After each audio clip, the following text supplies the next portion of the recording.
പക്ഷെ എന്താണ് പൊതുവിലുള്ള വിലയിരുത്തൽ സ്റ്റേറ്റ് കമ്മിറ്റി പരാജയത്തിന്? ഇന്നത്തെ ഏറ്റവും പ്രധാനപ്പെട്ട വാർത്ത പെട്രോൾ ഡീസൽ വില വർധനവാണ്. ഇന്ത്യയിൽ അങ്ങോളം ഇങ്ങോളമുള്ള ജനങ്ങളെ വലിയ രീതിയിൽ കൊള്ളയടിക്കുന്ന നിലപാടിലേക്കാണ് കേന്ദ്ര ഗവൺമെന്റിന്റെ നിലപാട് സംബന്ധിച്ച്. യഥാർത്ഥത്തിൽ ഈ ബഹുരാഷ്ട്ര കമ്പനികൾ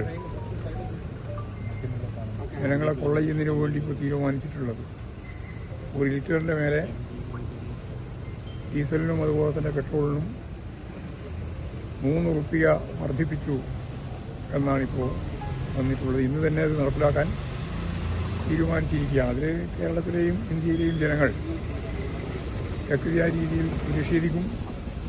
പ്രതിഷേധിക്കണം എന്നാണ് ഞങ്ങൾക്ക് ചൂണ്ടിക്കാണിക്കാനുള്ള ഒന്നാമത്തെ കാര്യം. സംസ്ഥാന കമ്മിറ്റി യോഗം ഇന്നലെ കഴിഞ്ഞു. കേരളത്തിലെ